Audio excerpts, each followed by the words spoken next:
What's up, guys? It's Zap. Oh, I have to look this way at the camera. Hopefully, you know me, Renew Nashville, and membership program manager at the EC. Look at us coming to you so live from the EC. It's not just me in my tiny office, it's me in our event space, which I think is super fun and exciting. A fun update for you all, just a little nugget. I'll send out more information soon, but on Monday, we will be offering Renew and EC members headshots for free, and the mayor is supposed to make an appearance. So if you are excited by the idea of meeting the mayor, let me know so we can try and swing that your way. Anyways, to today's event. I'm so excited to have Corey here. He's tuning in from Florida, but he's really been a Nashville man for the past several years. And they've been working with a ton of events and restaurants to help them go contactless and COVID. Super relevant topic right now. Anyways, hardest thing about Zoom is you can't really do a round of applause as much, but so stoked to have Corey here with us today. Anyways, Corey, I'll hand it off to you. Awesome. Thank you. Thank you for the introduction and having me today. So real quick, I'll just give a fast introduction on myself and then the company, and then kind of set up the premise of today's topic. So, like I said, my name is Corey. I've been in the sales world, I guess, now for the last handful of years. I've got about a decade's worth of experience around live events and hospitality. I actually worked with Debbie, who's on the line today, at Chef's Market a few years ago, working with a lot of events and things like that. So I've been in the space for a few years, kind of pivoted towards tech a few years ago. So I was one of the first sales hires over at Postmates back in 2016, whenever we were first starting to ramp up on-demand delivery. So a lot of what I'll be talking about today is not just what I've been doing at Olympia for the last 2 years, but also piggybacks off of my experience working in the on-demand space in the past. So to give you a little bit of background on who Olympia is, we are a software provider that works in the event world. We've been a company now since 2009, and we can lay claim as being the first live event app company. Our first client back in 2009 was actually Bonnaroo. Fast forward 11 years into the future, we now do in a non-COVID year about 300 events a year, spanning from large-scale music festivals down to like 50-person masterminds. Any type of event that needs a schedule, the ability to communicate to a large mass of people is a great fit to work with Olympia. We were very fortunate that when the pandemic happened, we were already in a space where we could, as the word goes nowadays, pivot in a direction that made sense for where the industry was going. We already had some contactless solutions that we created around commerce, and we were really able to piggyback those technologies and get a mass adoption around the space over the last few months. And like I said, it was a fortunate space for us to be in with the outbreak happening, and then just also kind of kept us alive as we kind of wait for live events to return. Not sure how many people are in the event or in the hospitality industry right now, but we're predicted to be one of the last industries to fully return, in a post-COVID world. So doing everything we can out there to keep small venues, small event planners, large productions, and everyone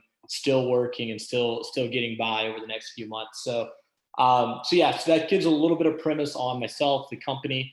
Like I said, we had already been kind of working towards the direction of creating really an on-demand event environment. We all go to live events and stand in line when we'd rather be watching the band, or I'm a Titan season ticket holder, and I've literally got to like time out when I'm going to run up and grab a hot dog real quick and stuff. So these are sort of technologies that as a company we were already focused on getting mass adoption towards before COVID. But like I said, what we've seen over the last 6 to 8 months has really been a large amount of market adoption across the board for on-demand technologies and contactless technologies as well. So we in no way think that this is like a fad of COVID. We think that it was here before this happened. We're seeing mass adoption, and that it'll be around well after COVID is kind of a thing of the past. And I think that a lot of what we'll discuss today will really just become, the expectation and not so much the exception when you start going to live events. So I'm going to present my screen real fast.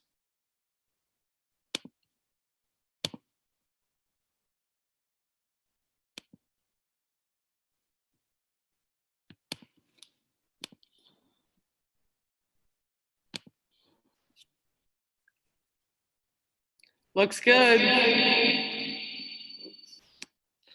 All right. So if anyone has any questions or anything like that, I know I don't have, or let me see if I get okay. Yeah. If anyone has any questions or anything like that, feel free to stop me through this. So I put this together as more of a primer for the conversation and not so much like a guide of where it needs to go. So if you have any questions or want to throw in any sort of comments or anything like that, like I said, feel free to do that. So like I said, going contactless in a post-COVID world. So what are contactless solutions? I think a lot of folks, when they hear contactless solutions, we all automatically jump to credit cards, right? Like that's what contactless is, but it's actually a lot more. So, these are systems and processes that are designed and deployed to reduce interaction points between multiple parties, whether that's between customer to customer, customer and staff, staff and staff. These are the extra steps that you're taking to eliminate actual interaction. And why use contactless solutions? Our Chief Strategy Officer, Drew Birchfield, had a really good way of putting this, and that was to reduce friction while increasing utility. To just create a system that would, potentially create a bottleneck and not have an end solution that there was a greater gain wouldn't make a lot of sense. So when we spoke to clients pre-COVID, during COVID, and what COVID's going to look like afterwards, we want to create, solutions that are going to be compelling and bring value no matter what the scenario is, and that it's not just a headache that they have to do just now to get around COVID. So the benefits of going contactless. So first, I feel like there's the glaring obvious one of the immediate safety during COVID. The elimination of germs, just the simple passing of money, of a payment, of a paper ticket, or passing out a flyer at an event or at a venue in itself can be dangerous right now. Accessibility to goods and services. I think something that we're really starting to see leading up to COVID was, the on-demand economy around whether it's food delivery, same day prime delivery, pharmacy delivery. There's a lot of different goods that are now being delivered and ordered through a contactless channel that were traditionally always placed in person. But what this also allows is accessibility to a lot larger market. So if I'm a mom and pop boutique, let's say I'm Project 615 in Nashville, and I want to reach a larger audience than just Nashville, having the ability to ship to home or the ability to have someone go through an online ordering channel and place orders for my goods just allows me to get to market much faster and reach a lot more consumers. So it eliminates a lot of stress and concern. Right now, we have a large amount of the population that still probably won't be comfortable, going to mass gatherings, going to large events, and that will still practice social distancing. If you look at, the Chinese culture post SARS, you still have people that were still wearing masks after SARS, even though there hadn't been a case of SARS in the greater inland China in almost 10 years. And that's just because there's always going to be that fear in the back of people's minds about things not being safe. So if you can deploy a solution, whether it's contactless or, the ability to attend an event virtually, that's going to make it so that that segment of part of the population still has the ability to, enjoy the event, enjoy your products, with having that peace of mind. So, and that also ties into kind of the empathy and understanding of that segment, and what their comfort levels are right now. I think especially being in the Southeast, there's a very large split opinion on, the current effects and long-term impacts of COVID. And whether, no matter what side of that argument you stand on, you've got to be empathetic and understanding to other people's feelings and beliefs around that right now. And I think that companies that don't take these additional steps kind of post COVID from an optics standpoint are really going to do a large disservice to themselves. I heard an analogy recently when they were talking about how well some brands were doing with contactless and deploying them versus, other brands. So if we think about a brand, let's say like Chick-fil-A, Chick-fil-A has like this connotation of our minds of being like this super friendly, buttoned down, clean cut kids that are super polite, super great systems when you go to their restaurants. I've never been in a Chick-fil-A kitchen, but because of everything that I can see public facing, and I knew as soon as I did, I was like, I should have done that, but I can't take it back. right. So like I said, I've never been in a Chick-fil-A kitchen, but in my mind, it's a clean kitchen, right? Like it has the connotation that it's clean because of everything that they do from a marketing and service standpoint. Flip over to a Burger King. Fast food has this, reputation of being greasy and fast, and your order may be incomplete, so you need to check it when you go through. And it's dirty, and everything is cooked and fried, and all these different things. And like that's the connotation. I as a consumer, like I said, I've never been in a Chick-fil-A kitchen. I've never been in a Burger King kitchen, but the optics of one over the other leads me to assume that it has a clean kitchen, right? And I think that in a post-COVID society, events, venues, restaurants, people that are making that extra effort to show that they have these different solutions are going to be the people that ultimately win out in this empathy and understanding battle, so that they put themselves in a place from an optics standpoint that they care about their consumers and they are going to take that extra effort. So there's a lot more security around contactless, especially when you start talking digital tickets or mobile ordering. The odds of your personal information being stolen are actually fairly reduced through contactless payments, as well as with anyone that's been in the ticketing world knows how much fraud goes on the secondary market around ticketing. Anyone who had to refund tickets during COVID definitely knows what the struggle that's like. So there's a lot more technology that I think we'll see over the next couple of years around digital tickets and the contact secure delivery of tickets between fans that really got accelerated over the last few months. There's of course the convenience factor.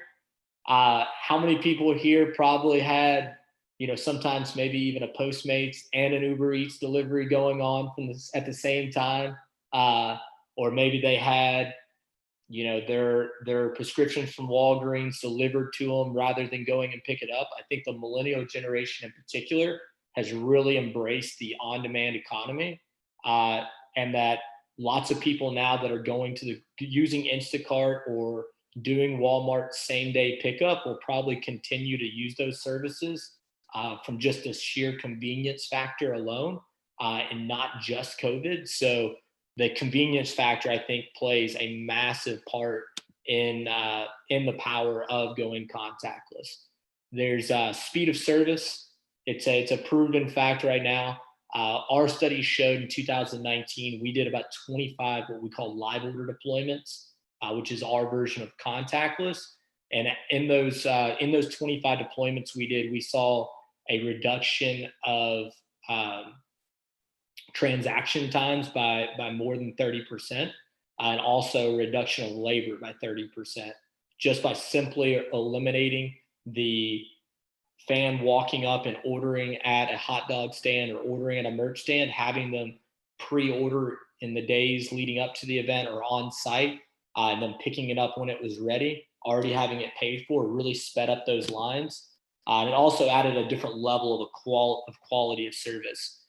Different organizations like, say, the Dodgers and the Yankees over the last couple of years have implemented mobile ordering into their VIP suites, so fans could literally have a Postmate like experience where a Postmate would bring them their hot dog directly to their seat. And that's just an extra level of kind of that VIP experience that fans really kind of expect whenever they go to an event nowadays.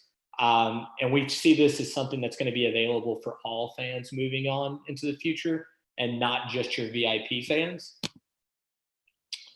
Consumer loyalty is huge this way. I bought multiple gift cards from Edley's during the pandemic because one of my favorite local spots to take care of. It was a way of taking care of them. Did curbside with them. But what retailers have said during the pandemic is that through their online channels, they've seen an increase in order frequency from same time users and repeat fans, as well as larger basket sizes across the board. So, your person that was going to Walmart and juggling 3 kids, trying to get out and get home, cook dinner, now has a little bit more time to do their shopping, make sure that they get their full order. And like I said, they're ordering more often and ordering more. So it's just been a really great byproduct for retailers right now that are especially seeing a lower amount of foot traffic due to COVID. It's been a great way for them to maintain a little bit more of their revenue.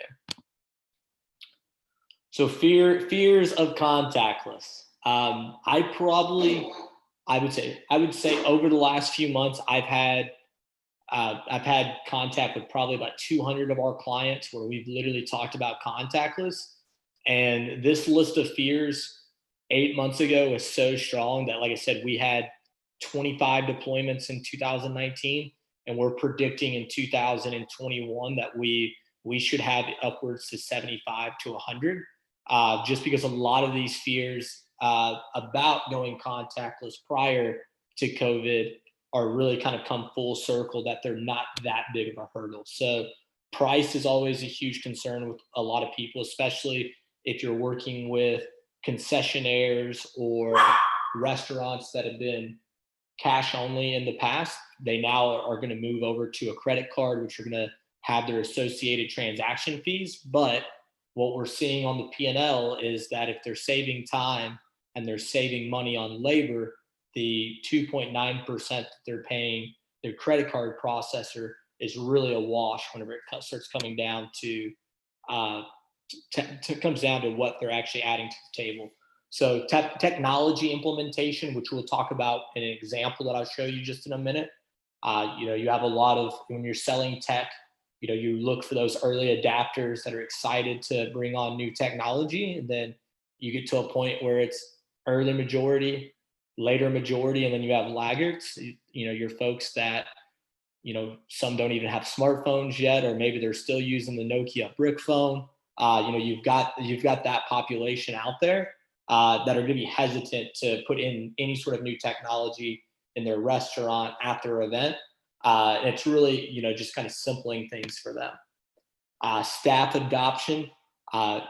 Believe it or not, we've done a live order deployment where a staff member didn't want to use our tablet for the orders that were coming in. They literally folded it up and put it underneath the counter, and hundreds of orders were coming in and they just ignored it. So staff will do that. I think there's just, you got to show them the right carrot to get them to want to do it. Consumer adoption, when it comes to just creating awareness that, that different programs exist. A lot of different retailers and merchants throughout COVID, you saw on their social medias, on their bulletin boards, that now offering curbside delivery, now open for pickup, things like that. You just creating market awareness is always super important. And then there's always the fear of operational bottlenecks. So when we went in to work with, merch companies at large scale events, or talking to venues about going contactless for their concession stands, we always like to get a really great understanding of how their current workflows work, and then adjust our technology to work within what they have going on, and not really try to force technology that doesn't fit. You just run into issues where you go back to lower staff adoption. And then ultimately, if we're trying to reduce friction and we're only creating more friction, then it doesn't work for them. So that was always a huge fear for clients. Quality of customer service was always kind of a fear too, where people like that in-person connection, and that extra level of human interaction. And then there's ultimately the unknown. We've had folks that were hesitant even during COVID to get anything started because no one knows but the virus when everything is over, when everything's going to go back to normal. So the unknown was a lot greater around contactless solutions 8 months ago. We now see that I believe the last stat that I saw was 51% of the U.S. population now uses some form of contactless payment methods, whether that's Apple, Google Pay, or credit card. And of that 51%, 74% were polled and said that they would continue to use the technology post COVID, due to just the increase of convenience and speed and different benefits that we touched on before. So types of contactless solutions, I'm going to hit these pretty fast, but like I said, I think a lot of people just think cashless payments when they think contactless solutions, but contactless solutions really have kind of come a long way. There's the on-demand deliveries of the world, your Postmates, your Uber Eats, your DoorDashes, curbside pickup, whether that's, I literally went to a Walmart for the first time in a decade last week because I could curbside pickup and didn't have to go in, didn't have to deal with chaos. There's ship to home options, lots of whether restaurants or boutiques that typically you could only walk in are now giving you the ability to ship their items to home. Contactless ordering, contactless payments, digital receipts. Here's one that I think a lot of people don't think about, but it's awesome. It's virtual tours. I see Debbie getting excited over there. So as Zach kind of noted, I just actually moved to Florida about a week and a half ago. I was in Nashville for 8 years prior to that. I sold 2 houses while I was in Nashville, bought a house down here. The house selling and buying process during COVID was incredibly stressful. We used 2 different realtors during our process. Our first realtor did not have like a 3D tour of our home, and we had lots of people come in that DQ'd our house like 2 minutes after walking into it. It like wasn't the size that they wanted. Once we got the virtual tour on, we started getting a much better quality of showing. The people that were coming to see our house already had a better idea of how it was actually laid out, what the floor plan was like. Was it going to actually work for their family? And then, this also works amazingly for event venues. Right now, as an event producer, you can't get out on site and go to a expo center that you would have went and saw in person 2 years before you were planning an event because you were going to spend hundreds of thousands of dollars to produce this event. Now you've got to use technology to be able to navigate that event space, see if it's actually going to fit your needs, see if they have all the amenities that you want, that the space is going to work and things like that. I think things like virtual tours are really going to help people that are selling as meeting planners, event producers,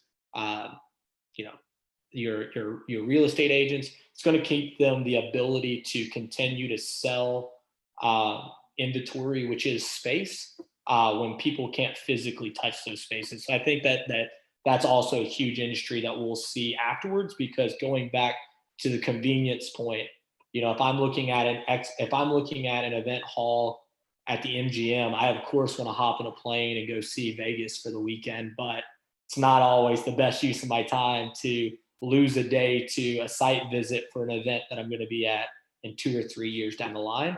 And I think that convenience factor, the time saved, the dollars saved, it's really going to change what meeting planners are doing in that standpoint. So there's reservation. Corey, can you work for me now? Are you going to work for me now? Because you just gave my whole spiel. Thank Right. No, it like I said, it makes total sense. And since I literally lived it in the real estate side, I definitely see the value. So reservations and wait lists, more so than just open table. We actually had a super interesting example. I had an inbound come in, and I had someone tell me that he needed an app for restrooms. And I was like, well, I don't know if this guy's come to the right place. Then after speaking to him a little bit, it made total sense. They were a drive-in concert series this last summer, and they were doing events throughout Middle America, and they were working at drive-in movie theaters that had very little technology, but were concerned about the cleanliness of the bathrooms as well as lines for the restroom and people not social distancing for the line. So we actually created a reservation system so somebody could go in, grab a 10-minute restroom break, check in with the attendant, do what they need to do. The attendant cleans the restroom afterwards and then welcomes the next fan. So it's a use case that we would have never thought of pre-COVID that totally works. We've seen people use our reservation system for, vendor check-in at the beginning of an event now. If they've got intimate capacity events within an event, let's say you go to a conference and typically it's first come, first served to go see the different speakers. Now standing room only is kind of shamed upon, and you've got to know who's coming, who's going, and who's been there. So a reservation system for something like that is kind of a perfect solution to fit those sort of things. So there's digital tickets and access control. So going back to knowing who's coming, who's going, eliminating the paper ticket. I'd imagine Ticketmaster was pumped whenever they could get rid of printed tickets. Digital menus, whether that's through a QR code or no longer printing in-house menus, having to read them either on your phone or on a tablet. And then paperless everything. So I've heard like paperless billing for credit cards became like a thing like 10 years ago. I feel like everyone went to it over the last 5 years. And now I don't even know if people will start offering it. Not only do they get to save money and save the environment now, we're now COVID safe. So it's another reason to kind of eliminate those things that, 10, 15 years ago, when people saved all of their bills, all of their receipts and things like that, you could have never thought about a world without those things. Where now when you receive a paper bill, you read it, you've got it online and you can just toss it afterwards. So who's going contactless? Restaurants, venues, events, big box retail, boutiques, gas stations. Down here in Florida, we have Wawa. Their on-demand system that they've created to go contactless is incredible. You can either power your experience through the mobile app. Once you go inside, if you want to order any food, get coffee, get soft drinks, anything like that, you have to go up to their digital terminal, place your order there, take care of the transaction right there. So it's really smooth. It's kind of cool to see where, things as simple as gas stations are taking it. There's also on-demand contactless fueling. There's a company in Nashville called Yoshi now, which is based out of San Francisco, that will literally come to your house and fuel up your vehicle for you so that you don't have to touch the pump at a gas station or, interact with anyone like that. So liquor stores also going contactless. I hear they had record-setting numbers last week. Logistics companies, whether that's on-demand delivery companies, your Amazons of the world now doing, safe drops, pharmacies doing on-demand delivery and contactless pickups. Public transportation in a lot of cities is starting to eliminate the ability to do cash or having a card whenever you go on. So, a lot of municipalities are now starting to install a touch and go card rather than a swipe, eliminating the need for cash having to do mobile orders. So public transportation also seeing a huge jump. Then as I kind of alluded to earlier, 51% of Americans now use some form of contactless payment. 74% of them will continue using it post-COVID. So Not only is it the merchants of the world out there using contactless solutions, so are customers. So it's where the market is beginning to trend. So before I dive into these examples, any kind of questions on kind of the benefits, the drawbacks, or anything like that? Cool. So these are some examples. I grabbed just a handful of them that has some different scenarios to kind of show you guys how, how Olympia ourselves have been working with clients to help pivot. Like I said, we were fortunate that when COVID broke out, we were in a place that we could pivot without having to create new technology. So the Utah State Fair Park is a fantastic example of a not only an event but a venue. So it's of course a state fair every year, but they also have 2 large-scale venues that bring in hundreds of events a year. And they traditionally done things, the old-fashioned way: buy tickets on the website, all cash transactions at the fairs, a traditional paper guide, all cash transactions, paper tickets. They also had a unique situation where they were told 2 weeks before their fair that they were going to be allowed to have a limited capacity of people there, but everything needed to be contactless. So we took 24 vendors that all had different menus, different POS systems, different bank accounts, and we created a on-demand ecosystem particular just to the state fair, where fans could go in, order a corn dog, order a t-shirt, pick it up.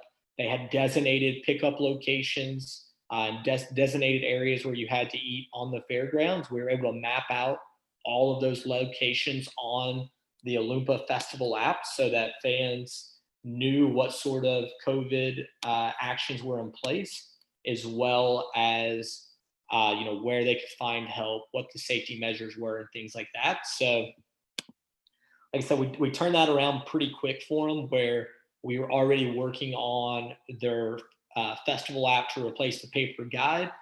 We had talked to them about potentially doing some mobile ordering, but that was back in January, when we were in a much different world than we are now, and it just so worked out we were already building something for them, so we were able to modify their packages and successfully kick off that fair for them. This is going back to the that comedy tour I was telling you guys about at the drive-ins. One of the big issues they dealt with, since they were working at drive-in movie theaters, that for lack of a better term, they're not technologically advanced. They're using a lot of the same technology, like FM transmitters and things that were popular in the 1950s. So we helped them create a way to communicate with their fans, what's going on at the venues. Another issue of all cash transactions, different menus at each location, different prices. So they had to have something that they could adjust on the fly. We had your restrooms. So this came down to our festival app, our live order product, as well as our reservations product. You can see in this photo here on the left, this is an actual example of a bathroom reservation, where a fan could literally go in, grab their ticket, scan in the QR code with their attendant. Crazy thing about our technology compared to a lot of the other contactless solutions out there is ours doesn't require any sort of hardware purchasing. We're able to do it all through mobile apps that we can have staff or fans download on their phones, and we've also been able to support all of these remotely during COVID. So the National Finals Rodeo is actually one we have coming up. I don't know who all's familiar with NFR, but NFR is actually the largest event that Vegas puts on every year. So Vegas is literally sold out for like five straight years during the month of December for the first 2 weeks when this rodeo is going on. So it literally brings in millions of people. They were at a potential risk of being canceled this year in Las Vegas, so they did a last minute audible and switched over to Dallas Fort Worth. In Vegas, for anyone that's been there, it's a very small downtown area for the most part. Between the Strip and downtown, you can get anywhere you want to be 5-10 minutes. Not the same in Dallas Fort Worth. It's a lot more spread out. So they're currently going to be working at the new Texas Rangers Stadium, the Dallas Convention Center, as well as the Fort Worth Stockyards, which have a lot of area between them. So what they're needing to solve is, how do we handle this last minute venue change where no one's worked at this venue before. One of them is literally brand new. You're dealing with multiple venues. And then they're also needing to create awareness around mobile ordering. The cowboy demographic does not really fall into the rule followers demographic. So from their initial polling, the thoughts towards COVID in that demographic was a little bit different than, say, your typical event going population. So they're going to be facing the challenge of how do they get their fans to adopt to technology. And the simple solution for them was creating a scenario where the only way you can order or any way you can purchase is through the mobile app. So working with them on creating the proper messaging for their fans to create that awareness, whether it's QR codes throughout the venue, on the back of seats, on sandwich boards throughout the venue. They're setting up a service for their VIPs where their VIPs can have their merch or their food delivered by a courier directly to the suites. So lots of cool logistic challenges there. Like I said, they used our live order mobile purchasing, but we also kind of worked with their team directly over the last month or so since they made the pivot to the new location to just really kind of talk through scenarios, give them our expertise from executing events over the last few years. I was also able to kind of piggyback that Postmates experience when it comes to creating a courier experience. And yeah, they'll be at Globe Life the first week of December, rocking and rolling, but it's just showing another way that, through adversity, through a tight window, we were able to step up, help them so that they can continue to deliver that event experience. So another venue that we're working with to do their entire concessions now is the Curtis Colwell Center down in Garland, Texas. They're a cash-only concessionaire, which I typically cringe whenever someone tells me like they're cash only. They've got no POS system, no inventory system. So they literally do a physical count out every day. Like they count X amount of chips, count at the end of the day. You hope your staff doesn't eat a bag of chips, throw off your inventory. But this was also a super short time frame. Their first event was last week.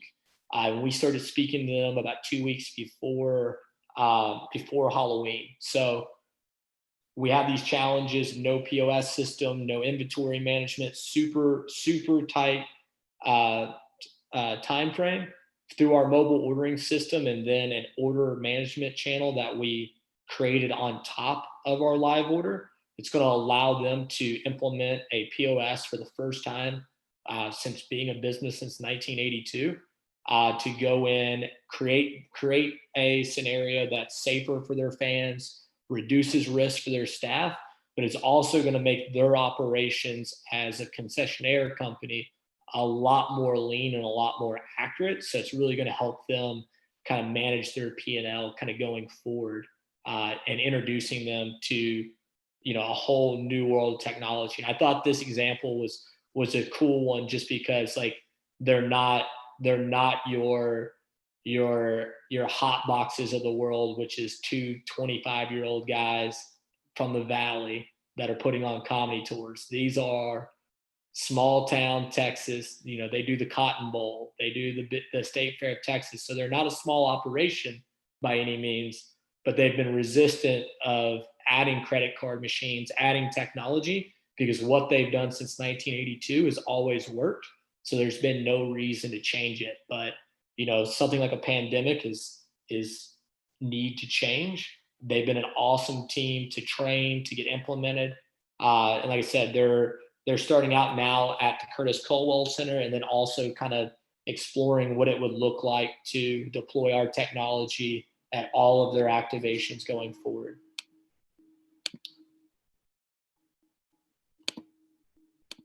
So this is an interesting one because it's yet to happen, but this kind of alludes to really kind of the staying power of what Contactless looks like. So this is an event that's going to be in October of 2021 in Mexico City, and it's called Expo Transporte. It brings in about 40 to 50,000 fans a day that come in and look at big rigs and trucks. They interact with vendors, get information. They do like a ride and drive out on a track that typically creates really long lines. They've typically had like a very long paper guide that's like 100 pages that they give out to their fans. They wanted to eliminate the traditional paper guide just to eliminate some cost. But then they're also very forward thinking about, what does events look like in 2021 post COVID, or if COVID's still going on at that point. Fingers crossed that it's not. But they're already kind of thinking that way. So something that they brought up is, I apologize, guys. I got a weed eater right outside. Okay, just move back. Something that they brought up was at all of their vendor activations on site, which is right around 500 of them, all of the vendors always do paper surveys for their fans. And then they do like a survey when you buy your tickets, and they've always had an issue of, how do we get fans to fill out the surveys? How do we get them to get that information back to the vendor? And how does the vendor reach out to them and try to do all of this now contactless? So we actually have a program that's called Citizen Rewards, which you can kind of think about it like the Starbucks rewards program, where you go in, you create a profile, and then every action gets you an action. So I go buy a latte, I get a point, I get a two stars for every dollar I spend, right? This is kind of the same scenario that we create for events. It's a white labeled rewards program where they're going to have an Expo Transporte rewards program where you go in, you create your profile, you fill out some onboarding information. And then if you want to get any of the free swag at the activations or interact with any of the vendors, instead of filling out that survey now, you now go scan a QR code. The QR code would bring up that same survey on their phone. The fan can quickly fill it out, boom, send that information directly over to the vendor so the vendor can reach out to that client after the event. The cool byproduct is lots of data around it, eliminates that contact point. But then there's also that reward aspect too. So with the Expo Transporte, they're doing an enter to win a free vehicle, an enter to win a free set of tires for an 18-wheeler, which I guess is really expensive from what I guess when you got to buy 18 of them. But yeah, so like we kind of leave it up to our clients to decide what their rewards are going to look like. But it's just a good way to create a contactless solution, but also really kind of create that loyalty and fan engagement that's really important, especially during COVID where you can't welcome your fans on site. We did a virtual activation of this program with CMA with their broadcast on ABC over the last few months. And it's just, like I said, another way to continue to engage with your fans, keep them excited about coming back to the event world in the future. So one last example here is the Windmill Food Hall. So the Windmill Food Hall is a food hall in San Diego that's also like an adult Chuck E. Cheese. So they have like skee ball and stuff like that, but it's 12 different food stalls. They usually have super long lines for food. And during COVID, they could allow no in-person dining, and they could allow no people inside waiting for their food. So the option that the health board in San Diego gave them was they could have one customer inside at any given time. So when you have a scenario of having 12 restaurants in one location, one fan, and hoping that if you're the restaurant, that fan's going to be coming to you, it's like rolling the dice. So what we did is we actually created a scenario for them where we put all 12 menus, all 12 locations onto our system, but we made it so that you could have a cannibalized cart. And what I mean by that is I could hop on the Windmill Food Hall order ahead app. I can order sushi. I can order Greek. I can order from their bar, and I can have it all in one cart, one checkout process, and go pick it up from one location. So we created a scenario where we had printers going to all 12 locations. It would all come back to the hostess. The hostess would go pick it all up for you once it was ready. They could then notify you so you could come then pick up the order. So it really kind of solved that issue of one customer at a time for 12 businesses to fight over them. And it allowed all of those companies to have equal access to generating revenue off every individual customer. So kind of in conclusion, we now live in an on-demand economy. Like I said, it was heading this way. The way that we now order food, that we book a taxi, that we order things online is a lot different than it looked like, 5 years ago, 10 years ago, a lot different than it looked 20 years ago. But I do think that with what's going on right now, we've seen a large amount of market adoption where these things are going to become just a expectation when you go out there. Fans love the instant gratification of getting something when they need it, when it's convenient. And contactless solutions are, like I said, we feel are here to stay far past what's going on now, and that there will become a fiber, a kind of part of the fiber of the retail and events world post-COVID. Sweet. Thanks, Corey. Yep. What questions do folks have? Hey, can you hear me? I can hear you. Hey, Corey, this is Parker. Could you speak a little more to the future of what you see in 2021 as far as like in-person events goes? Do you kind of hear anything about that, or? Yeah, absolutely. So I spend a lot more time than I would like on industry calls where none of us really know what's going to happen, but we're constantly sharing what we do know. It's kind of funny. I've gotten to a point now where I just ping people and I'm like, anything new? ? But no, I think ultimately what we are kind of moving towards is live events will never look the way that they did prior.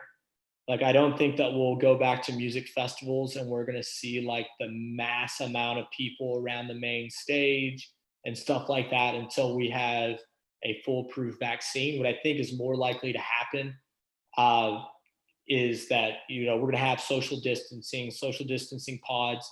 The sports industry is proving right now that it works when done properly. So I think live events will quickly catch up to it. We've actually seen that like hybrid and virtual events have been very popular amongst like the Comic-Con spaces and very fan-centric events.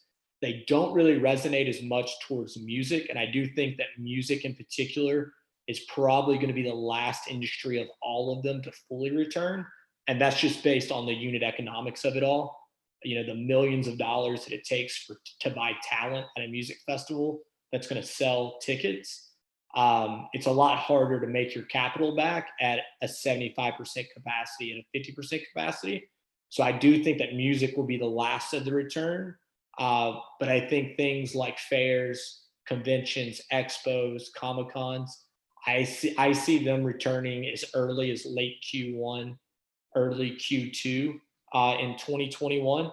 Live Nation came out on Friday in their board meeting, and they are making a full push towards the return of music festivals by midsummer. If I'm looking at the calendar right, that means Bonnaroo's okay. Anything before that, it's probably kind of dicey. Like a lot of the producers we work with have literally locked down. If they've got like Q1 or Q2 events, they've also locked down a Q4 event just because, it takes a lot of time to literally create a small town, a small community, which becomes a music festival. So will definitely be the last to return. I do personally also think that the virtual event experience when it comes to music festivals won't exist after COVID, because I think fans, they want that same experience that live music gets you, and it's not the same over a live stream. But I think that virtual and hybrid events definitely have a place in the convention world, expo world, and the Comic-Con world in particular, as fans don't lose as much of the experience of being in person. It's still definitely not apples to apples, but you can still enjoy watching a lecture via a Zoom more so than your favorite artist on TV. Got it. Thank you. Mm-hmm. Corey? Yep. Can you hear me? It's Sergey in Medford, Massachusetts. Corey, my question is this. How do you introduce people to new technology? How do you make them download the app at the events? Because population, especially like if people in their 40s or 50s, they're so used to do things in a certain way. So what are your thoughts about it? Absolutely. So even pre-COVID, like technology adoption is, it's always like a known challenge, especially in older demographics. So we work with like a lot of folk festivals, a lot of blues and bluegrass festivals where their target demographic is mid 40s to late 50s.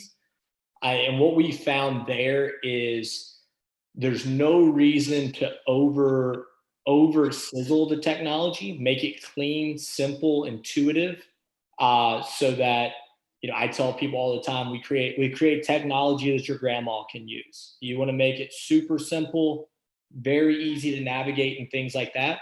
But I think it all comes down to awareness that the technology exists. Like mobile apps in particular, it's not like the Field of Dreams concept, like you build it and they will come. It doesn't work that way. It's definitely people have to know or they don't get download sort of things. Like I've seen people pay for a mobile app, have 100,000 people at their event and drive 10,000 downloads. And then I'll see someone have a mobile app that greeted 30,000 people and they get 40,000 downloads. And it all comes down to the marketing team really getting behind pushing via social, through email, and then even on site, kind of what's going on. A great example, we did a live order deployment and app deployment for the Nashville Oktoberfest last year. Anyone that's been to Nashville Oktoberfest, we all know you got to go down there. You got to wait 45 minutes for your tokens. Then you're going to get those tokens, and then you're going to get in the next line for 45 minutes to get your beer. A crazy process. Yep. And by the time it's all over, you don't want to come back next year. And this is a known problem, and they know it too. But this is what happens when you welcome 300,000 people and kind of shove them all into a little pocket of Germantown. So what we did with their team is we cut out the first part of that process. You could order your tokens from our live order channel, pick it up at will call. They signed on for the app about 30 days out, and we weren't able to get the app out until 2 days before their event. Even with their app only being in the App Store for 2 days and them doing very limited marketing, the only thing they did was sandwich boards on site and then did radio ads about being able to order ahead. We were able to drive 30,000 downloads in 48 hours, and we were able to do something like 50,000 individual transactions for tokens for them. And that was at one live order location. Typically for an event that size, we probably would have done at least 3 or 4. Like when we do CMA, we do about 20 different pickup locations. So just at a very small scale, that really took off. But I think in that case, it's because the technology served as a tool and it wasn't just like fluff. Like if it's just a replacement for the paper guide, like cool, I go in, I create my schedule, and I may not look at it again, but a few times. But if it's a tool where I go on site and I can't order unless I have this app, or I can't go to the restroom unless I have this app, I can't get into the front door unless I have the app, then it goes from being a nice to have to a must have. And that's where we see like the biggest technology adoption is when people realize that they have to have that app to get around an event site. Very good. Thank you, Corey. Yep. I have to echo that. If it's easy to use and it saves people time and money, they are very willing to try it and use it. It won't be a hard sell, other words, right? Right. I mean, I'm in my 40s and I'm running a tech company. I mean, it's not like people are adverse to it. It's just people don't want to use something that's difficult to use. And they're looking for the ease. And if they're also being told they're going to have to wait online for an hour to get a token so they can get a beer, they'll very well find Wi-Fi because nobody wants to use their data plans, but whatever. But just making it easy for people is the key element to that. Do you have to make plans around folks who don't have smartphones? Is that crazy to ask? So yes, actually, we do it. So a lot of times, like all of our contactless solutions can also be web-based, so they don't have to be in a mobile app. So theoretically, someone could make their purchases, do it, through their browser, on a tablet, on their computer at home. They could print their QR codes. It kind of goes against contactless then because they now have a physical QR code. But it is possible, and we do for those particular products also offered as web-based, just so that we're not alienating, any group of population. For example, we did an activation with Dave Matthews, where he did these exclusive posters on his tour that were specific to every city. And he did them directly to his fan club. And evidently Dave Matthews fans are not the biggest tech adapters from what we found out. So we actually, instead of using a mobile app, we did everything web-based through URLs and emails directly to their fan club through through MailChimp. And we saw insane adoption. Now, part of it's because it's Dave, and Dave sells a lot of merch, but I mean, he would send out a QR code for 150 posters and sell it out in 3 minutes. Like, just insane stuff. And every bit of that was web-based traffic. And we see a lot of the orders, if it's, say, a music festival where we open up their merch store 2 weeks before and you can order it online, we see a lot of those orders are done on the computer versus on the mobile app. But once it's actually on site, it's typically like 80% mobile app then. Cool. Stu, did you have a question? Yeah, Corey, hi. My name is Stuart Bostock, and I'm actually in the security, safety, and access control technology space, and basically designing systems to get people into venues contactlessly, safer and quicker. Cool. You obviously know that you've done a presentation today to a bunch of entrepreneurs and not potential customers or clients. Right. And I'm in the project music program as well. Are you open to those of us that think that our technology or our solution might sort of support and enhance each other? Are you open to some contact to see if there's some synergies? No, absolutely. We've I don't know exactly kind of the direction you do what you do, Stu, but we've outside of talking access control, outside of traditional ticketing companies, we've been talking to companies that do biometric scanning, whether that's fingerprint or face scans and stuff like that. Whereas we kind of see, it's not really kind of a COVID or a contactless thing, but we kind of see from a safety and a security standpoint that the best way you keep the bad guys out is knowing that it's only good guys in, and kind of biometrics is the future of that part of access control. So would love to learn more about what you've got going on. Awesome, great. I'll get your contact info from Haley if you don't mind. Oh, I'll absolutely. make it happen. Thank you. Any final questions?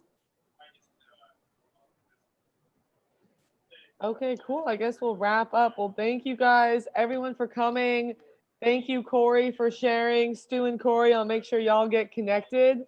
Thank you. And everyone's stay on the lookout for an email from me about upcoming events and all that good stuff. Awesome. Thank you, everybody. Bye, everyone.